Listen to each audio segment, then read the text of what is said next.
આજે હું બનાવવાની છું સુરતનો ફેમસ કોલ્ડ કોકો. તો મેં અહીં લીધો છે 3 ચમચી કોકો પાવડર, કોર્નફ્લોર લીધો છે 2 ચમચી, ખાંડ અને મેં લીધી છે ડાર્ક ચોકલેટ. અને હવે મેં 1 લીટર દૂધ ગરમ કરવા મૂકી દીધું છે. તો અહીં લઈશ એક નાની તપેલી મીડિયમ સાઇઝની. આપણે એમાં નાખી દઈશું કોકો પાવડર અને આપણે નાખી દઈશું કોર્નફ્લોર. આપણે હવે તપેલીમાંથી ગરમ દૂધ લઈને ઓગાળી નાખીશું. તો આમાં ગરમ દૂધ રેડી દઈ થોડું થોડું જોઈતા પ્રમાણે, અને આપણે આ રીતે ઓગાળી લઈશું.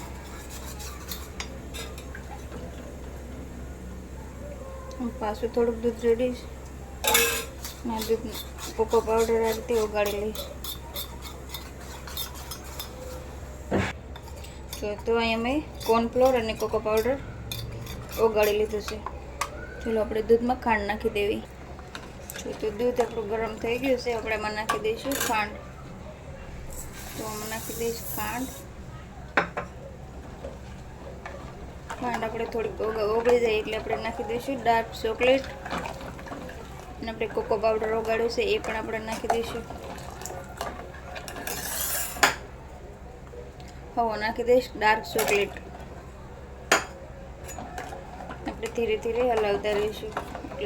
દૂધ ના ઉભરાય અને આપણે ચોકલેટ ને ખાંડ છે એ પણ ઓગળી જાય સારી રીતે, તળિયે ના છૂટે. તો આપણે ખાંડ અને ચોકલેટ એકદમ સારી રીતે ઓગળી ગયું છે. જ્યાં પતલું જ છે દૂધ. હવે આપણે એમાં નાખી દઈશું ખાટું કરવા કોકો પાવડર અને કોર્નફ્લોર ઓગાળીને રાખ્યું સાઈડમાં, એ આપણે એમાં રેડી દઈશું.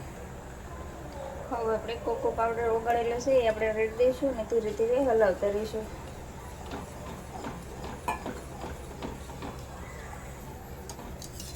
તો આપણે આ રીતે હલાવતા રહીશું એટલે કોર્નફ્લોર ને આપણે કોકો પાવડર નાખ્યો છે ને એના ગાંઠ ન બને. જો તો આપણો એકદમ કોકો એકદમ કાટો થવા લાગ્યો છે. જેમ જેમ આ દૂધ ગરમ થતું જશે, ઉકળતું જશે ને એમ એમ આપણો કોકો કાટો બની જશે.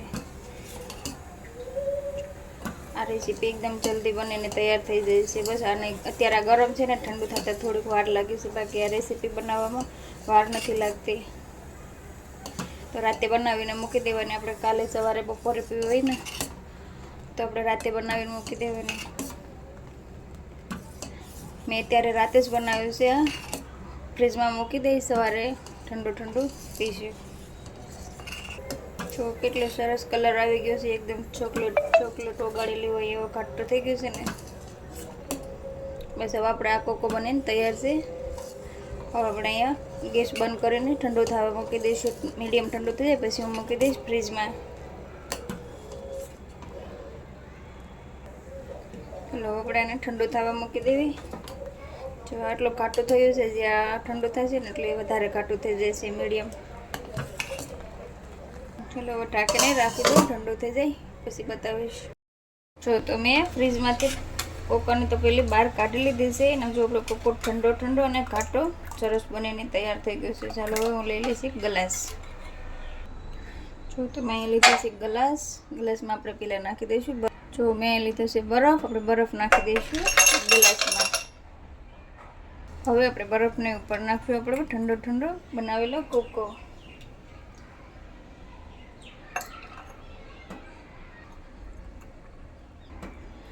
હવે આપણે કોકાને વધારે ટેસ્ટી બનાવવા નાખશું આપણે ઉપરથી ચોકલેટ આઈસ્ક્રીમ. જો મેં નાખી દીધી છે ચોકલેટ આઈસ્ક્રીમ. હવે આપણે એની ઉપર નાખી દઈશું ચોકલેટ.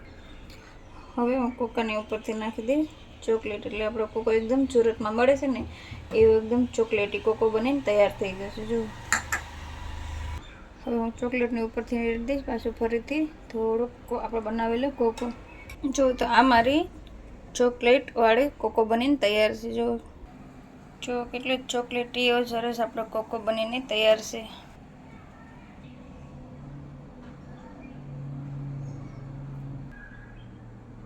જો તમને મારે આ ચોકલેટ કોકો રેસીપી પસંદ આવી હોય તો મારા વિડીયોને લાઈક, શેર, સબસ્ક્રાઈબ જરૂરથી કરી દેજો.